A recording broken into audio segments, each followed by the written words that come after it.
Assalamualaikum warahmatullahi wabarakatuh. Jumpa lagi dalam podcast LTNNU Kota Denpasar.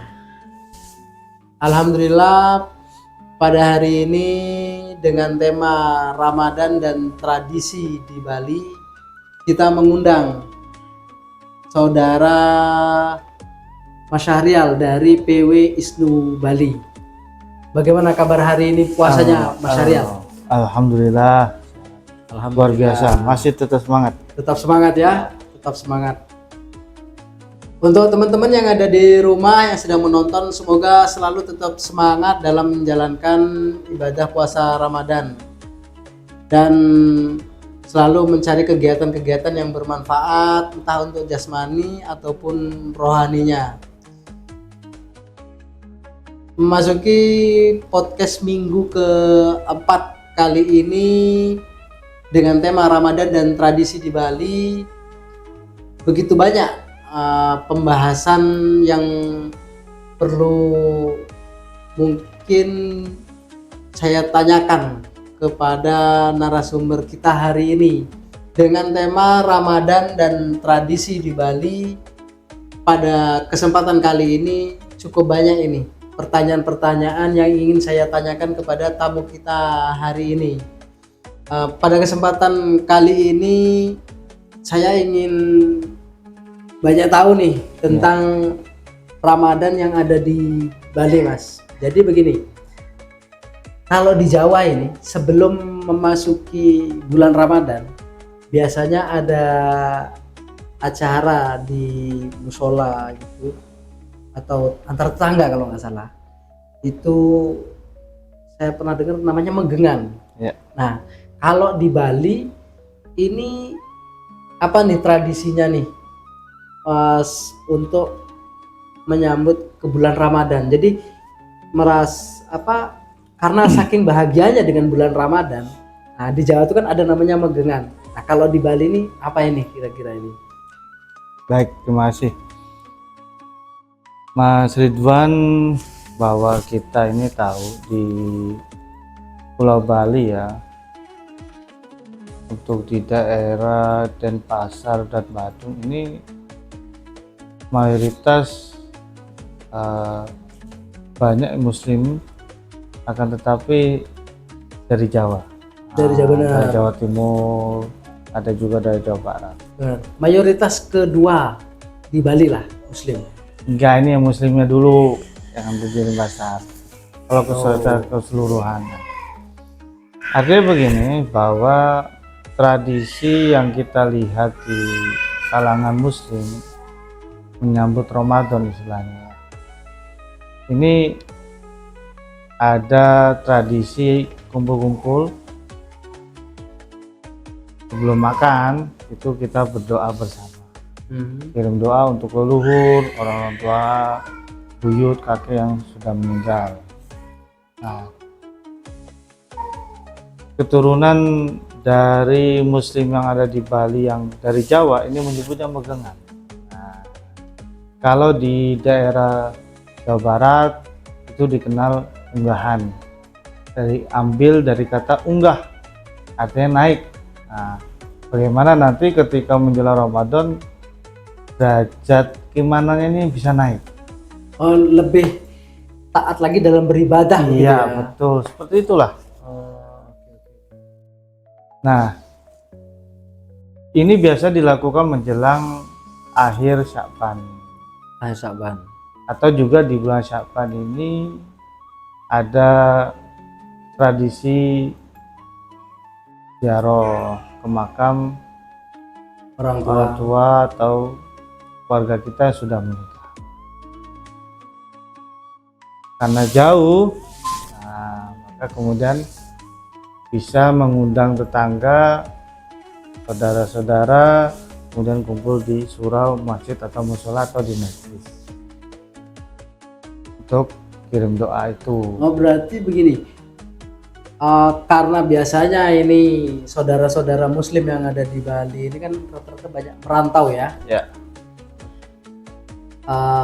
Ada tradisi yang di Denpasar, Badung ataupun sekitarnya di Bali, itu berarti saudara-saudara kita itu berkumpul dalam satu majelis, Ya. entah itu tetangga ataupun memang memiliki majelis di daerah masing-masing di Bali itu untuk berdoa bersama untuk mendoakan saudara-saudara atau keluarga, sanak keluarga yang sudah meninggal, kirim doa begitulah ya. Dan setelah itu baru ya seperti acara pada umumnya, konsumsi lah ya. Konsumsi. Oke. Nah itu bisa kita di Bali ya, di Bali itu istilah yang dikenal megengan. Mohon maaf, megibung. Megibung. Megibung. Megibung. Kumpul-kumpul kemudian makan bersama. Makan bareng-bareng.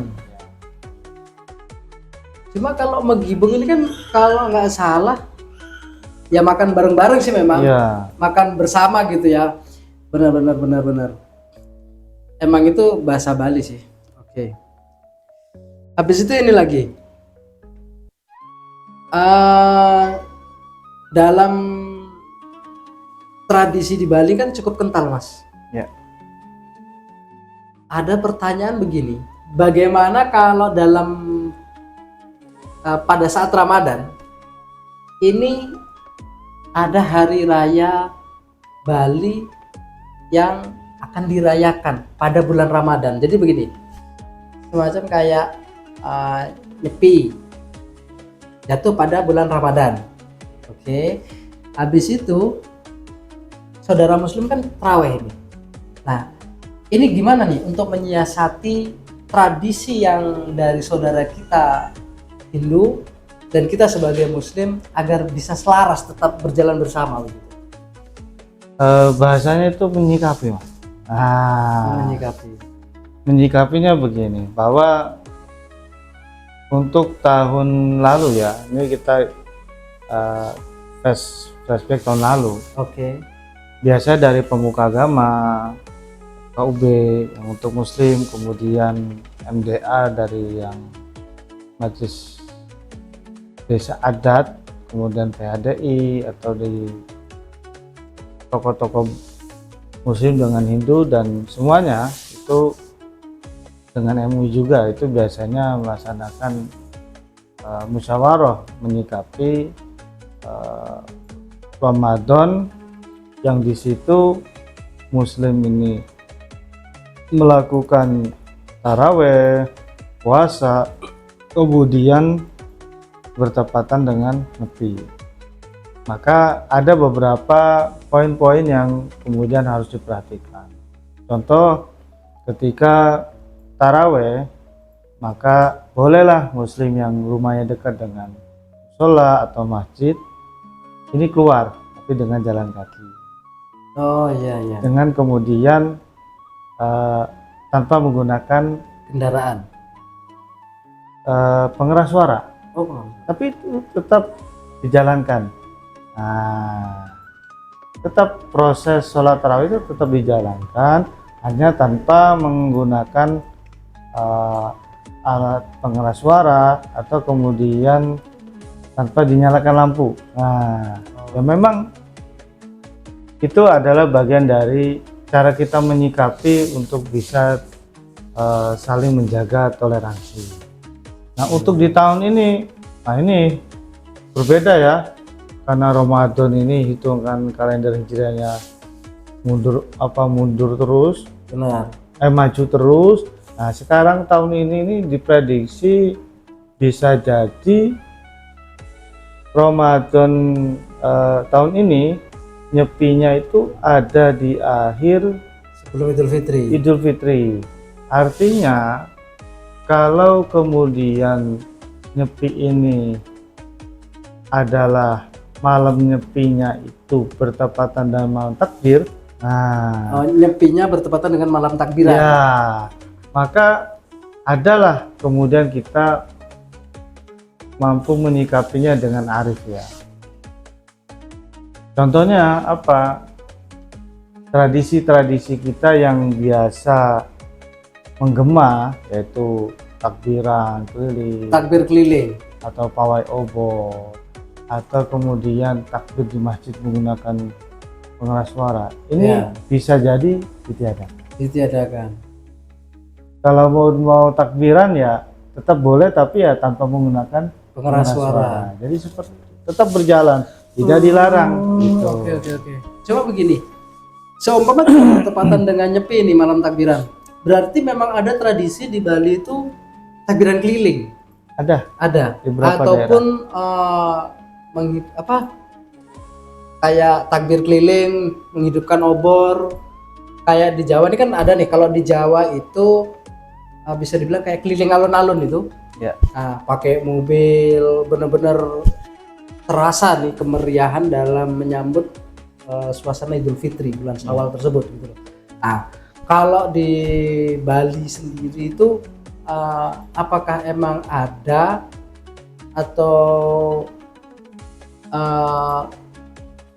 hanya beberapa komunitas yang mengadakan takbir keliling tersebut begitu? Ya, ada beberapa yang kemudian menggunakan kendaraannya untuk takbir, seperti di daerah Jembrana ya, di Air Kuning itu.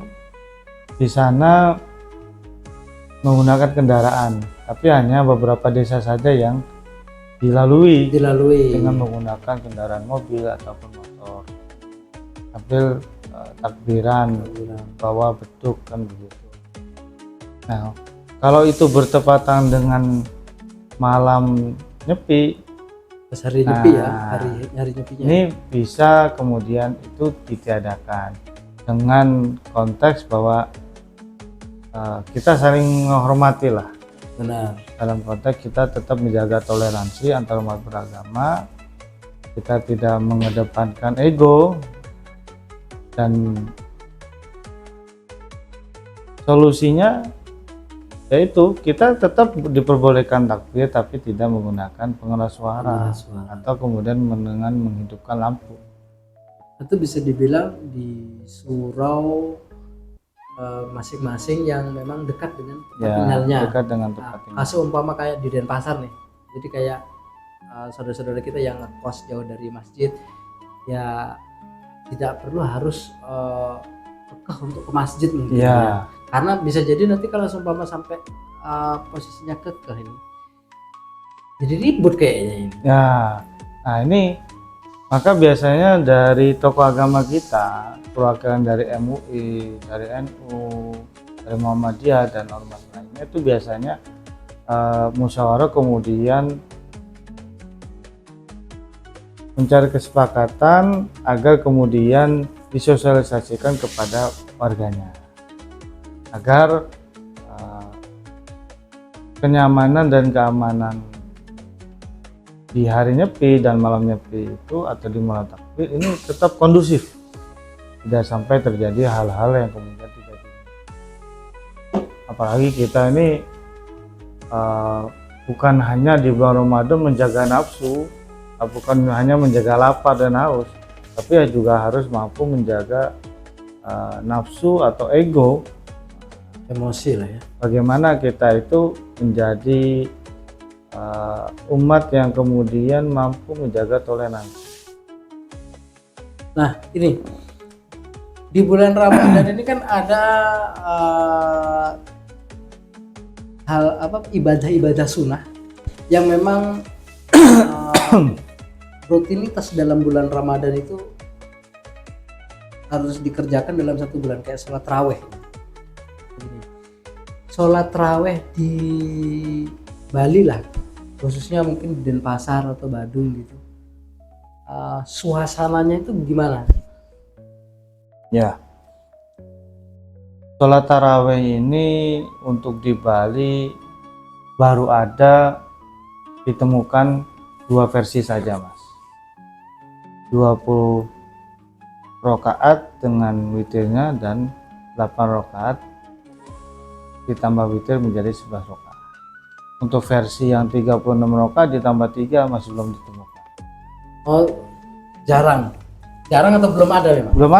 Belum ada di Bali. Itu ya? Memang khusus di Madinah itu mayoritas melaksanakan sholat taraweh 36 rakaat bersama ditambah dengan witir 3 rakaat, dan di sana dilakukan oleh Ahlul Madinah, dan itu mayoritas bermazhab Maliki.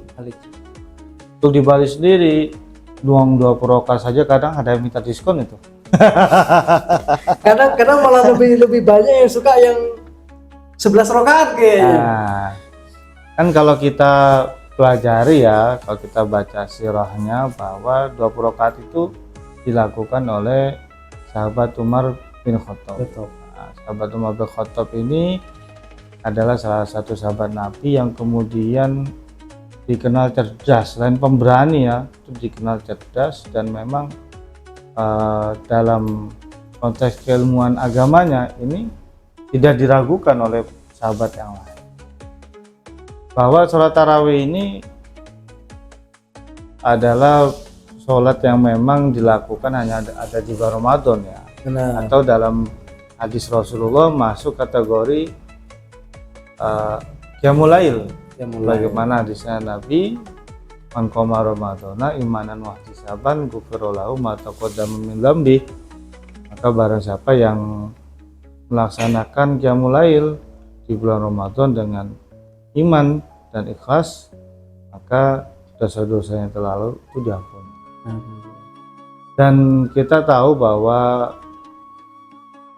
sholat tarawih ini ada beberapa paket, Mas. Mungkin Mas Ridwan ini kalau ditanya paket itu senangnya paket yang hemat. Paket yang hemat. Nah, itu kalau belanja ya, tapi kalau sholat tarawih bukan paket hemat dikenal. Ada paket kilat atau paket sekutu atau paket lambat ini. Lambat. Gini.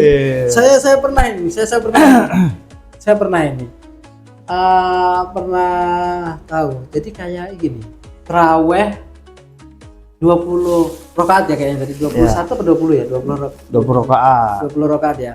Kan ada yang cepat, ada yang slow gitu. Iya. Nah, ini kan juga bingung gitu loh. Kalau di Jawa banyak ini. Nah, di Bali ini apakah ada nih kayak gitu? Oh, ada, Mas. Ada ya? Ada kemudian beberapa masjid yang kemudian sholatnya dengan versi yang tartil. Dalam arti tidak cepat ya, seperti bus malam itu enggak. Kemudian ada masjid yang setiap malamnya per juz. Satu juz. Nah, 1 juz per malamnya yang kemudian hitungan dalam Ramadan 30 maka itu khatam. Itu sebagaimana dilaksanakan di Masjid Baitur Rahmah Kampung Jawa atau Wanasari Denpasar Utara. Itu setiap malam per juz. Di masjid provinsi kayaknya sempat saya Itu disebut Masjid Raya. Iya, Masjid Raya ya. Masjid provinsi. Selain itu yang 20 rakaat ini ada juga yang modelnya itu cepat. Termasuk di musola tempat tinggal saya itu termasuk cepat itu. Kalau sudah walat dolin itu makmumnya amin langsung serentak. Wah. Kalau nggak biasa imamnya itu kagetan itu, kaget happy. Ya walat dolin amin. Wah, ini. Nah, kan ada biasanya begini nih. Allahu Akbar. Amin. Allahu Akbar langsung gitu loh, Mas. Jadi benar-benar kilat gitu loh, Mas. Di Jawa tuh ada kayak gitu. Ya, memang sebelum Ramadan itu biasanya video-video yang sudah viral, Iya. yang Tahun-tahun lalu itu biasanya muncul kembali itu. Untuk menyemangati dalam taraweh. Itu Fast Furious-nya itu nanti. Bagaimana menyikapi taraweh yang kemudian dikenal paket kilat, paket putih ya. Memang tujuan kita sholat itu untuk biar kita bisa nyaman untuk ibadah.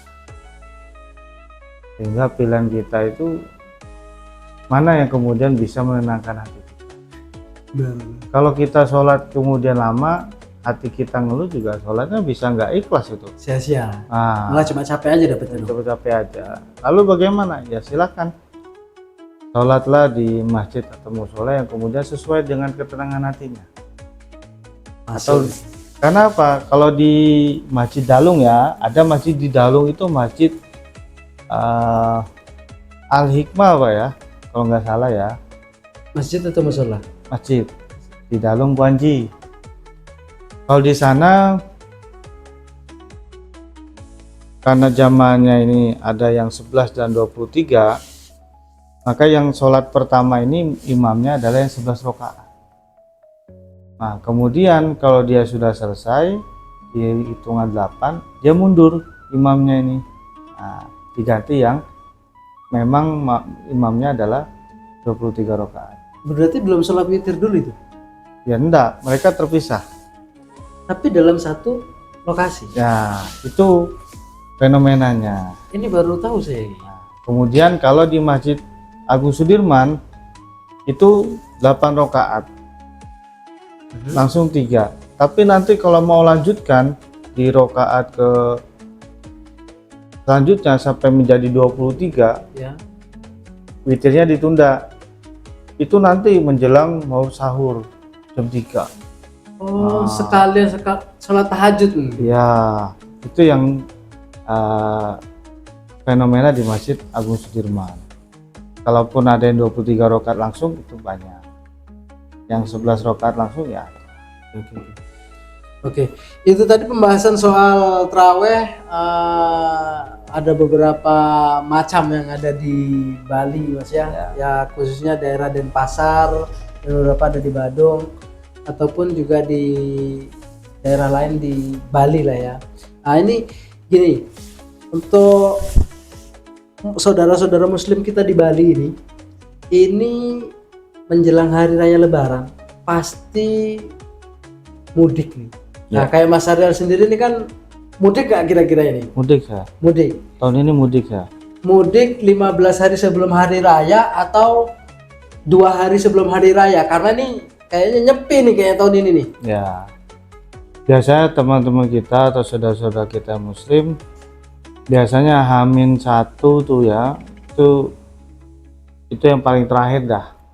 Karena memang ada aturan juga di antara bandara atau kemudian pelabuhan penyeberangan Gilimanuk, itu ada penutupan, ada batas-batasnya. Di tanggal merah H-1 sebelum nyepi. Oh iya nyepi. Ya H-1 H-1 sebelum nyepi, benar-benar karena kena ke nyepi ya tahun Ya, ini. karena mepet sekali dengan nyepi. Bisa dikatakan H-1 Benar-benar nyepi itu, sehingga teman-teman muslim, saudara muslim itu H-2 itu sudah harus pulang kalau ingin yang lebaran di Jawa. Beda kalau paling nanti telat H-2 ya. Paling telat tuh H-2 itu malam biasanya itu. Penerbangan itu ya terakhir itu ya jam 10 itu. Nah, biasa ada himbauan juga kepada warga kita. Biar petugas itu juga nyaman untuk mengatur transportasi yang menyeberang atau kemudian yang melalui jalur udara. Dan tradisi dari mudik ini memang bukan hanya di Jawa, di Bali ya luar biasa. Yang mau ke Lombok melalui Pelabuhan Padangbai, ke Gilimas, atau kemudian saudara kita juga yang muslim misalkan dari timur, ini dari ini benua, kemudian hingga ke Bima atau kemudian sampai ke NTT. ya? NTT kayaknya. Melalui kapal Aum itu yang besar. Nah, mudik ini bagian tradisi Mas Ridwan. Karena apa? Karena hilir mudik ini adalah tradisi yang sudah berjalan sudah puluhan tahun ya di Bali, di Indonesia. Khususnya Indonesia. Karena Nusantara kayaknya. Nah, se-Indonesia. Sehingga suasana Ramadan tanpa mudik ini sepertinya hari raya ya, tanpa mudik ini sepertinya seperti makan sayur tanpa garam, hambar jadinya. Karena bukan hanya kita itu senang pulangnya, tapi bagaimana kita itu dalam merayakan hari raya, kita pasca berpuasa, kita itu bisa sowan kepada orang tua, kumpul dengan keluarga, sanak famili yang sanak lama, famili, jangan berjumpa lah bisa Nah. dibilang. yang apalagi satu keluarga ini merantaunya berbeda-beda. Benar. Ada di Kalimantan, di Papua, misalnya di Bali. Nah, dengan adanya momentum hari raya ini melalui mudik kan kumpul. Silaturahmi. Nah, silaturahminya ini berjalan Benar. sehingga kita bisa mendapatkan barokahnya silaturahmi. Benar. Oke.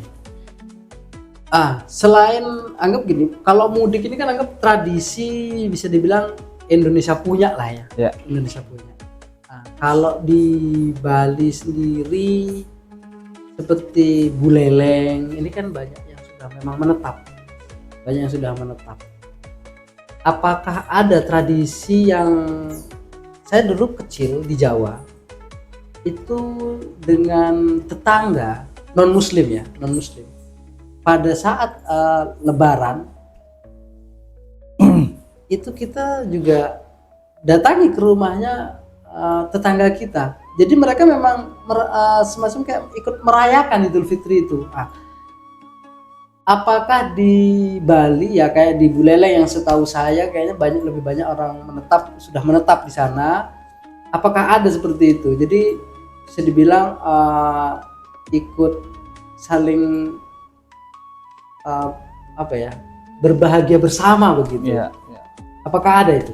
Untuk di beberapa daerah itu memang kembali lagi kepada masyarakat sekitar emosionalnya. Memang dari beberapa saudara kita juga yang kemudian merasa nyaman, merasa senang, sehingga saling mengucapkan. Bagaimana ketika galungan, kita juga mengucapkan selamat hari raya kepada saudara kita yang Bali Hindu. Kemudian saudara kita sebaliknya ketika hari raya mereka juga ikut berbahagia, kemudian mengucapkan, kalau yang hafal nih sampai minal aidin wal faizin, sampai sampai hafal itu. Nah itu benar itu kalau di kita ini saling kemudian merasa senang bahagia dengan hari raya saudara-saudara kita, baik yang walaupun berbeda agama kan. Benar. Tapi dengan adanya begitu bisa menumbuhkan rasa tenggang rasa antar tetangga, teman dan kerabat, mungkin di pekerjaan juga ya. Oke. Cukup banyak sih tradisi-tradisi yang mungkin ya berbeda karena Bali sendiri mayoritas terbesar adalah Hindu. Jadi kayak Nyepi ataupun hal-hal semacam kayak yang ada di Jawa itu tidak semuanya ada di Bali juga berarti kan ya. Hal-hal seperti itu di Bali alhamdulillah semua bisa berjalan selaras begitu ya. Iya, selaras. Memang di Bali ini dikenal dengan toleransinya, Mas. Toleransi, oke. Nah, toleransi yang kemudian bisa menjadi percontohan untuk di daerah lain. Untuk menyambut beraya sendiri, ini bukan hanya pada konteks kita sosial ya. Misalkan ketika menjelang Hari Raya Idul Fitri, ini kita memberi kepada saudara yang Muslim. Tapi yang non Muslim pun, yang Hindu, kita beri. Benar. Ini kalau di dalam istilah Bali disebut ngejot. Nah, ada yang bilang selain ngejot itu apa ya? Kalau ngejot atau Mas Ridwan pernah tahu istilah lain lah selain ngejot ya? Kalau di Bali itu ngejot. Kalau istilah nggak tahu saya, cuma itu ada tradisi memang ya, itu di tradisi. Jawa itu ada juga seperti itu. Cuma kalau di Jawa begini Mas Arya. Kalau di Jawa itu saya ini ngumpul hampir sama kayak Magelangan, cuma bedanya adalah ini ngumpul di musola, semua makanan dijadikan satu di tengah. Nanti setelah takbiran dan berdoa itu biasanya bebas ngambil gitu. Itu ada itu kebiasaan. Cuma Ya. kalau di Bali saya kurang paham sih ya. Itu tadi masuk tradisi megengan itu mas. Oh, hampir sama ya? Sama itu. Oh, iya, iya. Yang ada ini langsung individu Ke rumahnya ke langsung. rumahnya langsung. Oh, Ini oke. ngejot bahasa Balinya, istilah Balinya ngejot. Jadi kita ini kan disunahkan oleh Rasulullah untuk memberi kepada orang, dan memberi ini tidak hanya pada saudara kita yang seagama, tapi yang non Islam pun kalau kita mau memberi itu juga anjuran, karena memberi ini tidak dibatasi oleh sekat agama ataupun suku kan Benar, begitu. benar. Dan pemberian ini juga kalau di dalam momen Ramadan itu ada istilah zakat ya. Kalau zakat itu diberikan kepada mustahik, dan itu sudah di dalam Al-Quran sudah ada penjelasan dan batasannya hanya kepada 8 asnaf istilahnya mustahik. Nah, bagaimana kalau di lingkungan saya di Banjar Penghiasan ya, itu untuk memberi, karena zakat ini kan diberikan kepada muslim yang mustahik. Bagaimana kalau kita juga ingin menguatkan pemberian ini? Maka kalaupun ada sedekah atau infak dari selain zakat, itu juga bisa kemudian dirubah menjadi beras, kemudian diberikan kepada yang Saudara non-muslim. kita yang non muslim Ya, agar pemberian ini juga bermanfaat. sebagai instrumen kita untuk menguatkan hubungan. Nah, kalau tadi ada bahas soal zakat nih. Kalau di Denpasar nih, kota nih kan, Denpasar, Badung ini, apakah tradisi kayak di Jawa ini kan masih banyak mas? Jadi masih kental gitu tradisi zakat pakai beras. Jadi sekalian ke guru ngaji ataupun ke tetangga yang memang tidak mampu gitu. Sedangkan di kota besar ini, ya saya tidak berani bilang semuanya mampu ya. Cuma ada beberapa saya lihat ini orang kos-kosan begitu.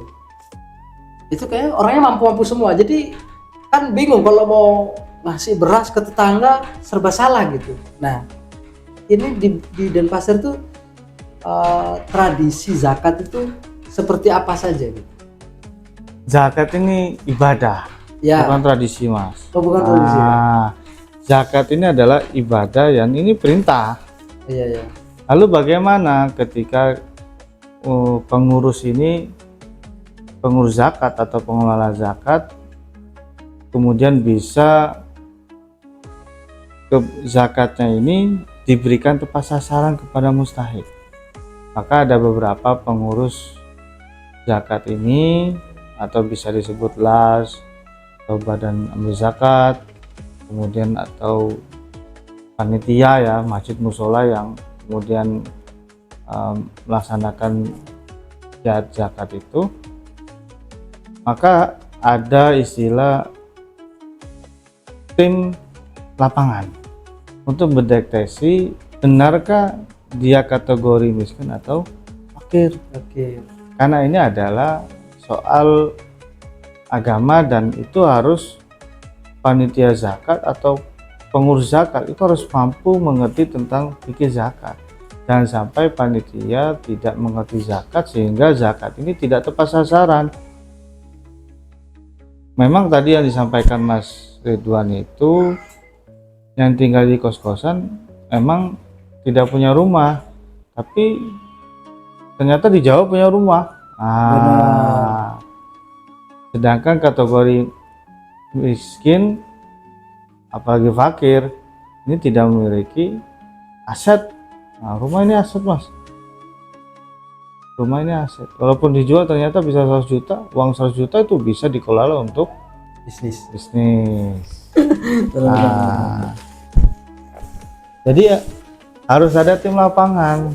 Kalau kemudian masih bingung tim lapangan ini, bisa kemudian menghubungi kliennya atau RT yang kemudian ditanya apakah memang orang ini miskin atau fakir dengan kebutuhan dia sehari-hari tercukupi atau tidak, sehingga dia bisa mendapatkan haknya untuk dizakat. Jangan sampai warga kita yang notabene muslim ini bukan membayar zakat tapi malah senang dizakati. Nah, ini yang salah kaprah ini. Nah, itu. Oke, Mas Syahrial, untuk podcast kali ini alhamdulillah teman-teman di rumah menyaksikan juga, dan beberapa penjelasan tadi dari Mas Syahrial cukup menambah wawasan lah ya soal tradisi Ramadan yang ada di Bali, karena kita mayoritas pertama di Bali itu saudara Hindu, yang kedua Muslim, ya sisanya banyaklah agama di Indonesia ini, kalau nggak salah ada 7 kalau nggak salah ini. Baik Mas Syahrial, alhamdulillah terima kasih sudah datang di podcast kami LTNNU Kota Denpasar. Mungkin di kemudian hari bolehlah kita mengundang lagi untuk pembahasan yang lain, karena mengingat Mas Syahrial adalah dosen dari sebuah sekolah tinggi Islam di Denpasar juga. Baik teman-teman, cukup untuk podcast hari ini.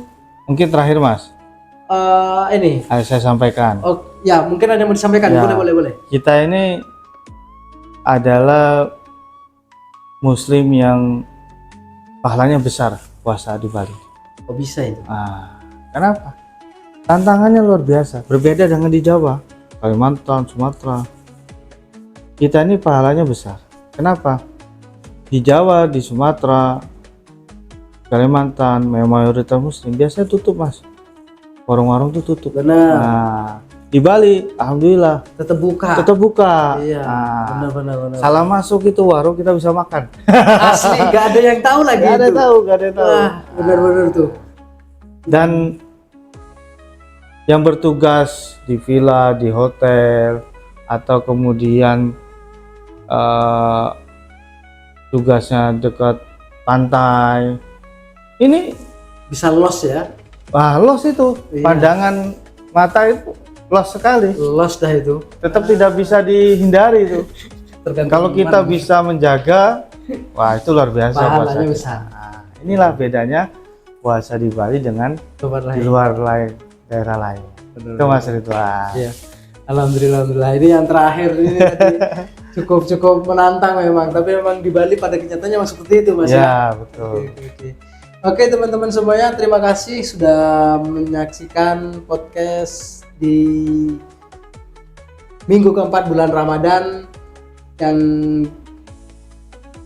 diselenggarakan oleh LTNNU Kota Denpasar. Dan terima kasih Mas Syahrial atas kedatangannya hari ini. Semoga selalu tetap semangat dan sehat selalu menjalani puasa sampai dengan mudik nanti. Baik teman-teman, terima kasih. Assalamualaikum warahmatullahi wabarakatuh. Waalaikumsalam warahmatullahi wabarakatuh.